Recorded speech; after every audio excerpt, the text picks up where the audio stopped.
Elias Mercer unlocked his quarters with the slow care of someone who had been awake far too long. The corridor lights outside hummed softly, a constant sound on the station. But inside his head, everything felt muted, stretched thin by exhaustion. He had spent the last day and a half crawling through access shafts, arguing with diagnostic screens, and convincing an ancient cooling system not to fail at the worst possible moment. All he wanted now was silence, a shower, and his bed. The door slid open. The lights inside his room were already on. That alone made him pause. Station protocol was clear. Personal quarters were private space. Maintenance drones did not enter unless called. Security alerts would have triggered if there had been a breach. Elias frowned, stepped inside, and let the door close behind him. That was when he saw her. She was sitting on his bed, as if she belonged there. Not perched nervously or hiding, but relaxed, her posture upright and confident. Her skin shimmered faintly under the room lights, not one color but many, like oil on water, shifting gently as she moved. Her eyes were large and dark, reflecting light in a way that reminded Elias of deep space beyond a viewport. She was also completely naked. Elias stopped moving. His tired brain tried to sort the scene into something familiar, and failed. This was not panic. It was not fear. It was confusion so deep it felt heavy. He stood there with his hand still near the door panel, his mouth slightly open, unsure if speaking first would make things worse. The woman noticed him immediately. She smiled. It was not a shy smile. It was not playful or teasing. It was the smile of someone who knew exactly where they were and why they were there. "You are late," she said calmly. Her voice was smooth, her pronunciation careful but fluent in standard trade. "I expected you sooner." Elias took a slow breath. He reminded himself of 3 things. First, he was on a diplomatic station hosting over a dozen species, many of whom had customs humans still struggled to understand. Second, shouting never helped. Third, nothing about this situation required sudden movement. "I think," he said carefully, "you might be in the wrong room." She tilted her head slightly, studying him. The motion caused the light along her shoulders to ripple. "No," she replied.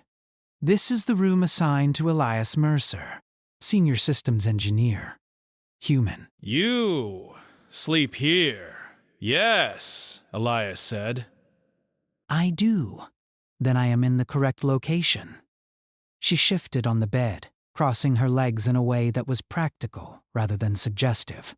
Elias noticed distantly that there was nothing sexual in her body language. No attempt to draw attention, no embarrassment. She simply was as she was, like a person sitting fully clothed in a chair. "My name is Calderon," she continued. "I am an ambassador of the Trillari Combine. By customary right, this sleeping platform is now mine." Elias blinked. "Customary right," he repeated. "Yes." She gestured at the bed beneath her. "I claimed it upon arrival." Elias looked at the bed. It was exactly where it had always been, neatly made, as station regulations demanded. There were no signs of a struggle, no damage, no alarms. Just an alien ambassador sitting on it, calm and unbothered. "With respect," Elias said, choosing his words like tools from a carefully labeled box. "No one informed me that my quarters were reassigned." "They were not," Khafran said. "Only the bed." There was a silence. Somewhere in the station, a distant announcement chimed, muffled by the walls.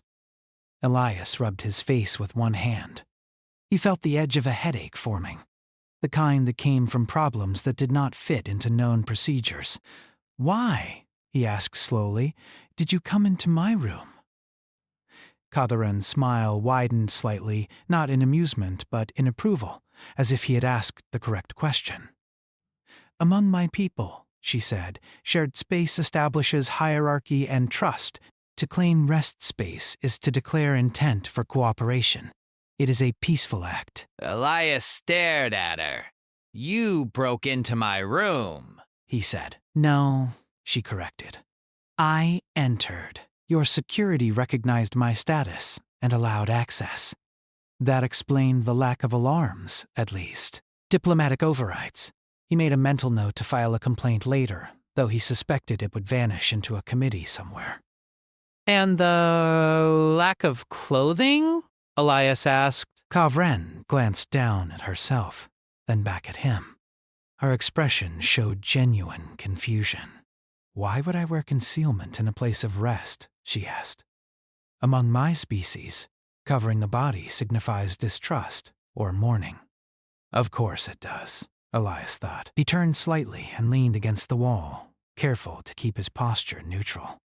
He was very aware that every movement he made might be observed, recorded, and analyzed later. First contact situations had taught humanity one lesson very well. Reactions mattered. I need to be clear, he said. In human culture, personal quarters are private. Entering without permission is considered a serious violation. And nudity, while not inherently aggressive, is not appropriate in shared or unexpected situations. Catherine listened without interrupting. Her eyes did not leave his face. You are distressed, she said, when he finished. I am tired, Elias replied, and confused. She considered this. This was not my intent, she said. Your records indicated humans value directness. I chose the most honest approach. Elias let out a quiet breath he had not realized he was holding. Honesty is good, he said. But so is consent. The word seemed to catch her attention. Explain, she said. Consent means agreement, Elias said. It means both sides choose the same thing, freely, with understanding. You chose this situation. I did not. Cabrahen's brow, or what passed for it, creased slightly. The light along her skin dimmed a fraction, shifting toward cooler tones. In my culture, she said slowly, refusal is shown through challenge or withdrawal. You have done neither. Because I am trying to be polite, Elias said. There it was, the quiet clash, not of weapons or power, but of assumptions. Catherine rose from the bed. She was taller than him by a small but noticeable amount. She did not approach, but her presence filled the room in a way Elias could not ignore. You do not challenge, she said. You do not flee. You speak. This is unusual. It's human, Elias said simply. Another silence settled between them, heavier this time. Elias could almost imagine unseen observers watching through data feeds, waiting to see what a human would do when placed in an unexpected position of symbolic pressure. Catherine looked around the room. The small desk, the storage unit, the single chair bolted to the floor, the bed. This space reflects you, she said. Functional. Minimal. No markers of dominance. I just work here, Elias said. I sleep here. That's it. She returned her gaze to him. If I release the claim, she asked, will that offend you less? Elias paused. This was not a trick question. He could hear that in her tone. It would help, he said. But the larger issue is understanding. If you want cooperation, this isn't the way to start with humans. Catherine nodded slowly. I see, she said. Then perhaps I have misjudged the strength your species values. Elias allowed himself a small, tired smile. That happens a lot. She stepped back from the bed. I will withdraw, she said. For now. This encounter requires reevaluation. Elias straightened. Thank you, he said. She moved toward the door, then paused. One question, she said. Why did you not assert control when I claimed your rest space? Elias considered his answer. Because strength doesn't always mean taking, he said. Sometimes it means not escalating. Carbon studied him for a long moment, then she inclined her head in a gesture that was unmistakably respectful. This, she said, is information of great value. She exited the room, the door sliding shut behind her. Elias stood alone in the sudden quiet. He looked at his bed. Then he sat down heavily in the chair, rubbing his temples. Somewhere on the station, an ambassador was rethinking first impressions. Somewhere else, analysts were probably already flagging the encounter as significant. Elias just hoped he would still get some sleep. He leaned back, staring at the ceiling, unaware that this small, strange moment would ripple far beyond his room, and far beyond humanity's expectations. He lay on the bed long after the lights dimmed, staring at the ceiling while the station's low hum pressed against his thoughts. His body was exhausted, but his mind kept replaying the encounter. The calm confidence in Catherine's voice. The way she had spoken as if the situation were obvious and reasonable. The moment she had paused at the door, not defeated, but thoughtful. By the time the station cycle shifted to artificial morning, Elias gave up on rest. He rose, showered, and dressed in clean station fatigues. The routine helped ground him. Simple actions. Familiar rules. Humans were good at those. When he stepped into the corridor, he noticed the looks. They were subtle. A pause in conversation here, a glance that lingered too long there. Several species shared this deck, and word traveled fast on a diplomatic station. No one spoke to him directly, but Elias could feel the attention like static in the air. By the time he reached the lift, his wrist console chimed. Incoming request origin. Station mediation office priority. High Elias sighed softly and accepted. The lift doors closed as the familiar face of Director Hannah Ruiz appeared on the screen. She looked composed, as always, but Elias knew her well enough to catch the tension in her eyes. "Good morning, Elias," she said. "Or whatever passes for it after your shift." "Morning," he replied. "I assume this is about my bed." Ruiz closed her eyes for half a second. "Yes," she said. "It is about your bed." The lift glided smoothly upward. "Yet. I know," Ruiz said, "which is part of why this situation hasn't exploded already." She took a breath. "Ambassador Coffrin submitted a formal report," she continued. She described the encounter as unexpectedly informative and requested further dialogue. "That sounds like her," Elias said. Ruiz raised an eyebrow. "You've met her for less than 10 minutes. That was enough." The lift slowed. "Elias," Ruiz said carefully, "do you understand how close we were to a diplomatic incident?" "Yes," he said. "That's why I didn't shout, threaten, or call security." "And you're aware," Ruiz added, "that several council members are now questioning human behavioral models." Elias smiled faintly. "Also sounds like us." The doors opened onto the mediation level. The station mediation office was designed to make no one feel at home and everyone feel equally uncomfortable. Neutral colors, smooth surfaces, no sharp edges. The temperature was kept at a level that most species found tolerable, but none found perfect. Catherine was already there. This time, she wore clothing. It was simple, a flowing garment that covered her form without restricting movement.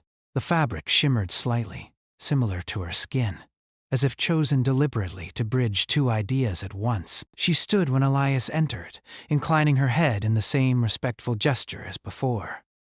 "Elias Mercer," she said. "You arrived promptly. I was already awake," Elias replied. Director Ruiz gestured for them to sit. Elias chose a chair across from Catherine, careful to maintain what humans considered polite distance. Catherine observed this with interest but did not comment. Ruiz activated the privacy field. "Let's begin," she said. "Ambassador, would you like to explain your actions from your perspective?" Catherine folded her hands calmly.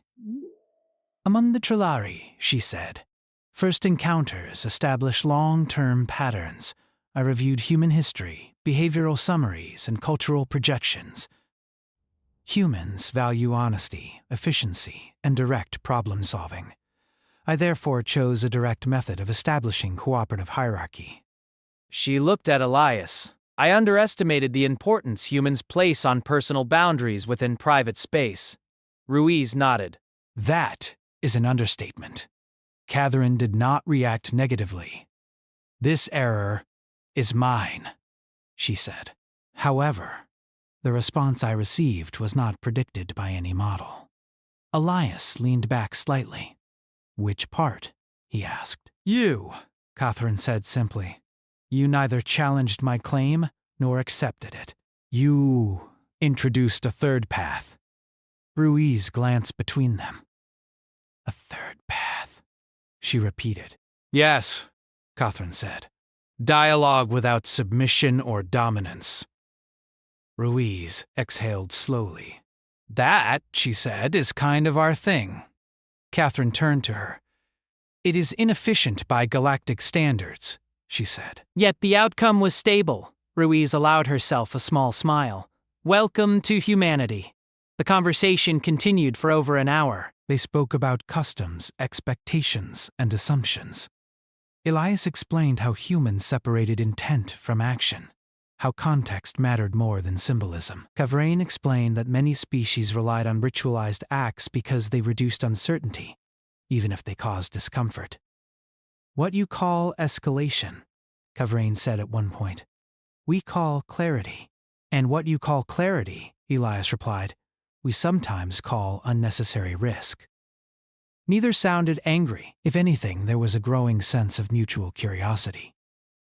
Outside the mediation room, analysts worked quietly. Data streams updated, probability models shifted. A small but noticeable change began to ripple through the station's predictive systems. By the time the meeting ended, no formal resolution had been declared, but something had changed. As Elias left, Ruiz fell into step beside him. You realize, she said, this is bigger than you. Most things are, Elias said. She's requested you as a cultural liaison, Ruiz added. Elias stopped walking. I'm an engineer, he said. You're a human who didn't panic, Ruiz replied. Right now, that makes you rare. He rubbed the back of his neck. Is that an order? It's a request, Ruiz said, from several very nervous people. Elias sighed. Fine, he said. But I still want my bed. Ruiz laughed quietly. You can keep your bed. Later that cycle, Catherine stood alone in a guest observation chamber, watching ships move slowly beyond the station's transparent hull. The patterns of light reminded her of home, though the scale was different. She replayed the encounter again and again. Not the nudity. Not the bed. The restraint. In her experience, strength was displayed. Power was shown. Peace was enforced through visible dominance or carefully balanced threat. Humans had rewritten that script without even trying. They had refused to play. That unsettled her more than any show of force ever had. Back in his quarters, Elias finally slept. He dreamed of corridors without doors and conversations that stretched across species without words. When he woke, there were new messages waiting for him. Requests, invitations, quiet questions from people who had heard just enough to want to know more. He sat on the edge of his bed, reading them, feeling a strange mix of unease and pride. Humanity had not fired a shot, had not issued an ultimatum, had not even meant to make a point. And yet, somewhere deep in the station's core systems, a new variable had been added. Human behavior, unpredictable, non-dominant, stabilizing. The galaxy was beginning to notice. Elias's life changed quietly after that. There were no alarms, no public announcements, no dramatic speeches.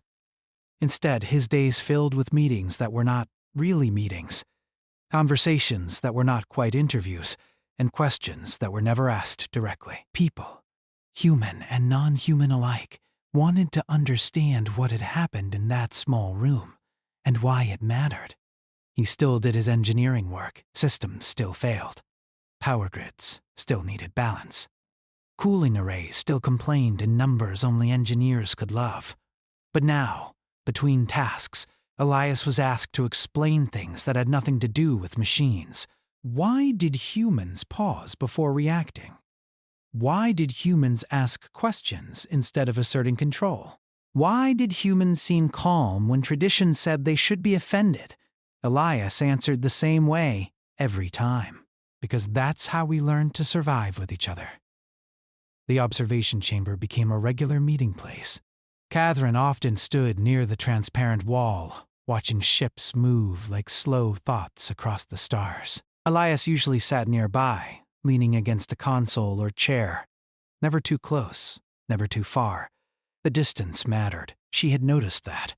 "I have reviewed more of your history," Cabrin said during one such meeting. "Your species has many internal conflicts." "That's one way to say it," Elias replied. "Yet you continue to seek cooperation," she said. "Even after failure." Elias shrugged. "Especially after failure." Catherine turned to face him. Her skin shifted gently, warm colors flowing across her arms. "Among the Trilari," she said, "failure often ends discussion. It establishes weakness." "And then what?" Elias asked. "Then others decide for you," she said. Elias nodded slowly. That's exactly what we try to avoid. The station council began to notice patterns. Interactions involving humans lasted longer but ended with fewer unresolved tensions. Disputes that usually required formal arbitration were quietly resolved through conversation when a human mediator was present. No rules were changed. No authority was challenged. It just worked. This confused many species. One delegate, a rigid, armored being from a high-gravity world, confronted Elias openly in a public commons. "Your kind refuses dominance displays," the delegate said. "Yet others adjust around you. Explain." Elias considered his words. We don't refuse strength, he said. We just don't agree on what strength looks like. The delegate processed this for several seconds, then left without another word. That exchange was recorded, analyzed, and shared. Catherine attended a closed council session not long after. Elias was not present, but he learned about it later through quiet channels. She had been asked a simple question. "Are humans dangerous?" Catherine's answer had not been simple. "They are," she said, "but not in ways we expected." She explained how humans disrupted ritual without rejecting it, how they refused to be pushed into roles without pushing back, how they treated even uncomfortable situations as problems to solve together rather than contests to win. "They make space where none exists," she said. That is rare. Some council members were uneasy.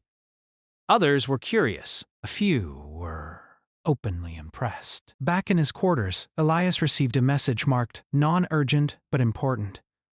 It was from Catherine. Request. Informal discussion location. Garden ring time. Flexible. The garden ring was one of the few places on the station designed for comfort rather than efficiency. Artificial soil, carefully selected plant life, filtered light that mimicked distant suns. Species from across the station used it differently.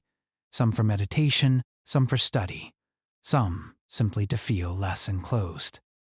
Elias arrived to find Catherine seated near a cluster of tall, broad-leafed plants.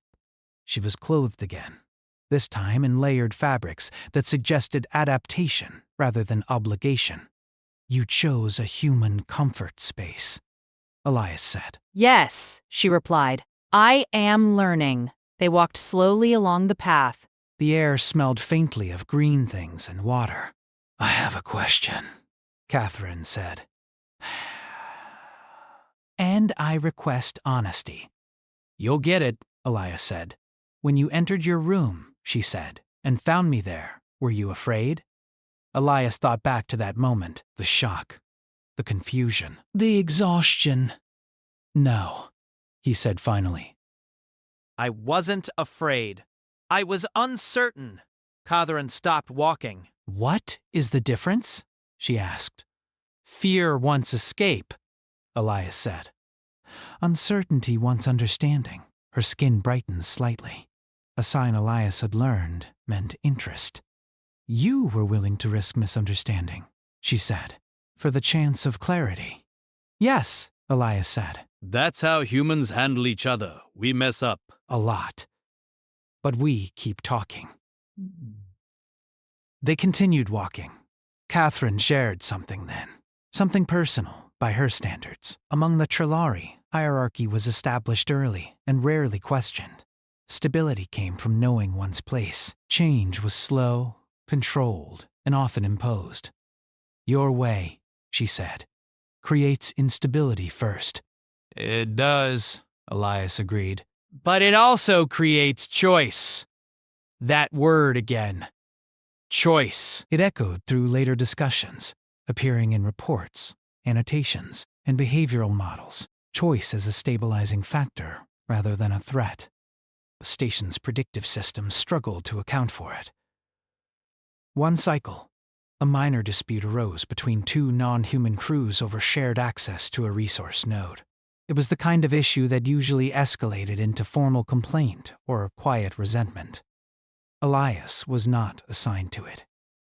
But someone invited him anyway. He listened more than he spoke, asked questions, reframed statements, offered no solutions, only clarity. The dispute resolved itself. Afterward, one of the involved representatives approached him. You did not decide, they said. No, Elias replied, you did. This, too, was noted. Catherine observed all of it with growing attention.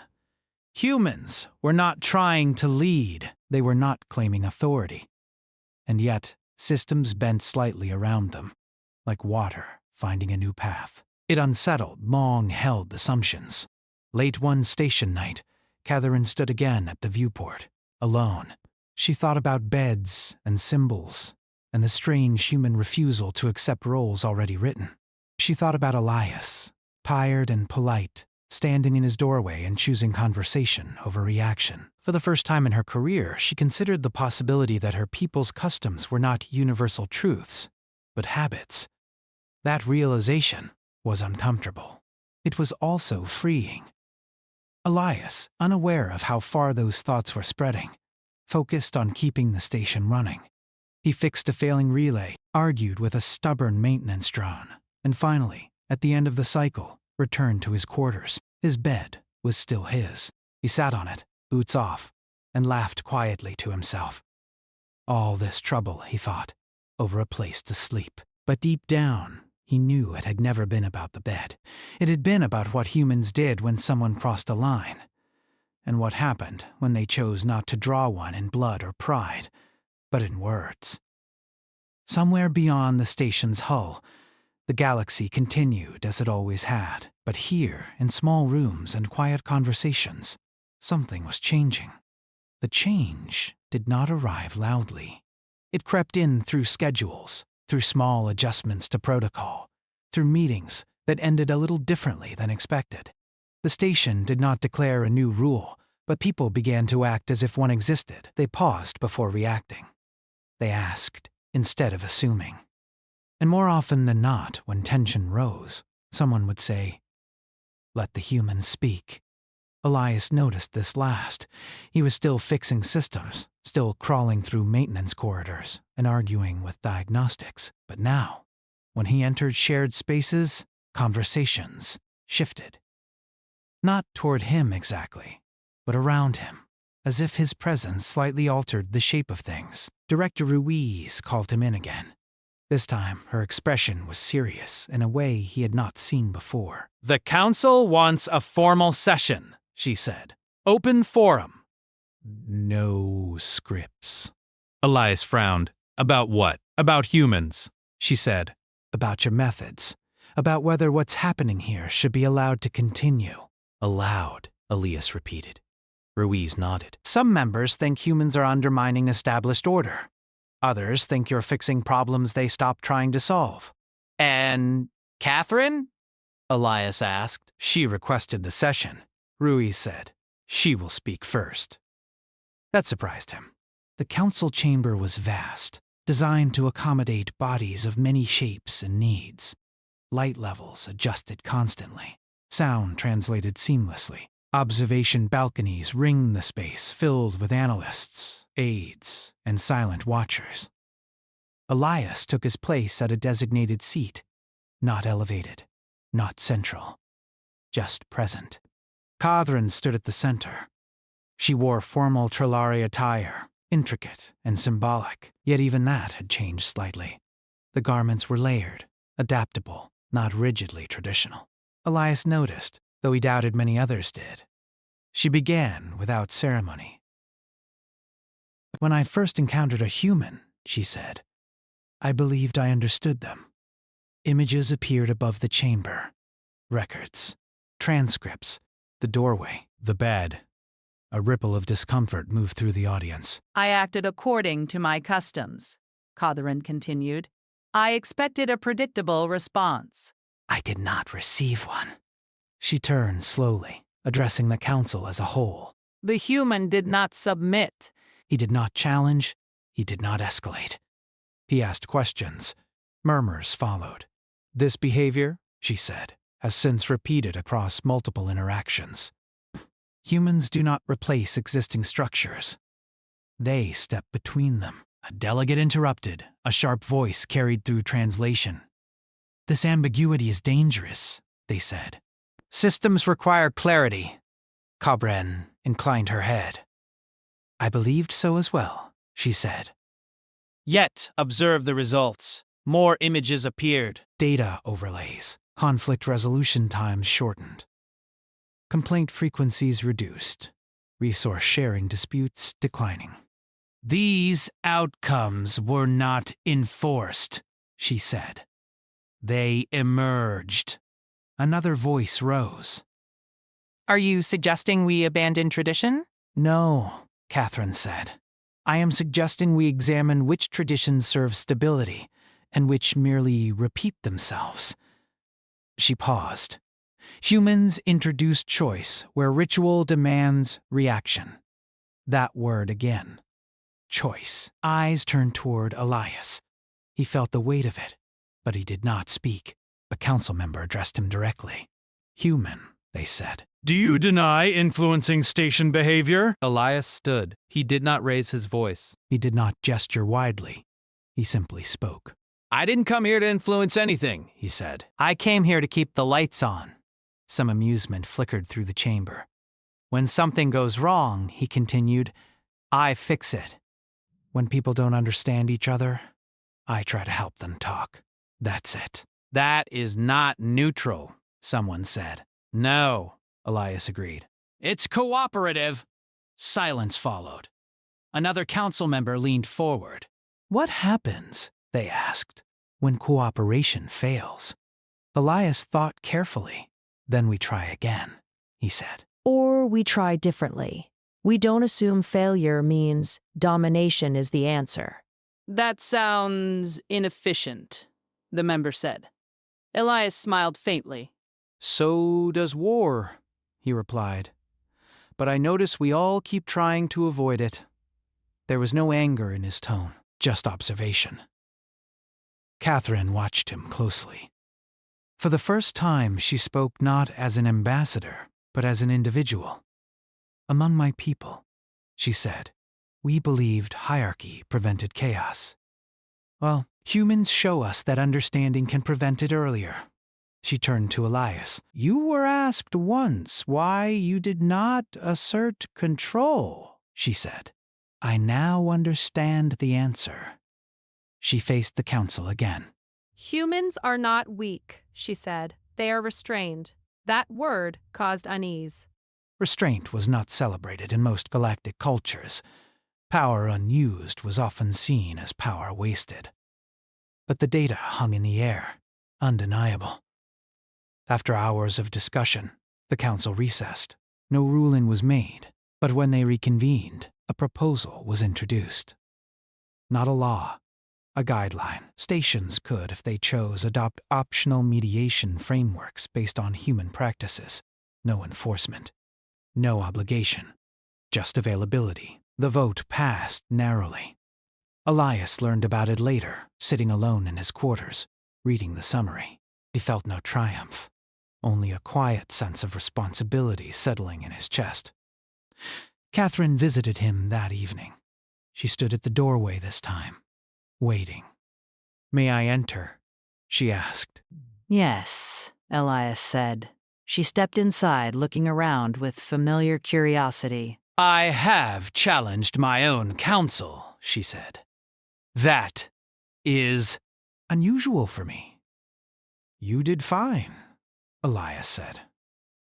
She regarded the bed, then him. I no longer see it as a symbol," she said. "Just a place to rest." "Funny how that works," Elias replied. She inclined her head. "You changed nothing," she said. "And yet much has changed." Elias shrugged. "People were ready," he said. "They just needed permission to slow down. Catherine considered that." As she left, Elias sat back and exhaled. Outside his room, beyond the station, messages were already traveling. Reports. Observations. Questions. Humanity had not demanded a place at the table. They had simply pulled up a chair and waited, and the galaxy, uncertain and curious, was beginning to sit with them. The station felt quieter after the council session, not silent, not empty, but calm in a way Elias had not noticed before. Conversation still filled the corridors. Machines still hummed. Ships still arrived and departed. Yet something had shifted beneath it all. Like a system running more smoothly after a hidden fault was corrected. Elias returned to his routine. He fixed a pressure imbalance in a cargo ring. He recalibrated a failing sensor array. He drank bad station coffee and complained about it with other engineers. On the surface, nothing had changed, but people spoke to him differently now. Not with awe, not with fear, with trust. Representatives from other species approached him with questions that were not demands. "How would a human handle this?" they asked. "What do your people do when no one agrees?" Elias never claimed to speak for all of humanity. He always said the same thing. "We talk. We listen. We accept. We might be wrong." Some nodded. Some struggled. Some walked away unconvinced. That was fine. Humans had learned long ago that agreement was not required for progress to begin. Catherine remained on the station longer than planned. Officially, it was for extended observation. Unofficially, she was learning. She spent time with humans outside formal settings. She watched how they disagreed without breaking relationships, how they joked during tense work, how they apologized without losing face. None of it fit cleanly into her people's models. One cycle, she asked Elias to walk with her again in the garden ring. "This place has changed," she said, as they moved along the path. "It always does," Elias replied. "Plants grow. People track mud where they shouldn't." "That is not what I mean," she said. "The way others behave, they pause now." Elias nodded. "So do we, when we remember too." Catherine stopped near a pool of gently moving water. "My people will not change quickly," she said. "Some will resist this influence." "They should," Elias said. "If something's worth keeping, it'll survive questions." She looked at him with that familiar, thoughtful expression. "You are comfortable with uncertainty," she said. "We're used to it," Elias replied. "The universe doesn't explain itself." A message arrived later that day. The first external station, far beyond human-controlled space, had requested a human mediator. Not for authority, not for enforcement, for guidance. The request spread. Others followed. Small ones at first. Quiet ones. A shared station here. A trade hub there. Always optional. Always cautious. Humanity did not rush to answer. That restraint, too, was noticed. Director Ruiz met Elias one last time before her transfer off station. "You realize," she said, "this will follow you." "I was hoping it wouldn't," Elias said. She smiled. Too late. You've become an example. I didn't mean to, he said. "I know," she replied. "That's why it works." On Catherine's final day aboard the station, she came to Elias's quarters once more. This time, she carried nothing ceremonial. No symbols. No formal request. "I will be returning to my people," she said. Elias nodded.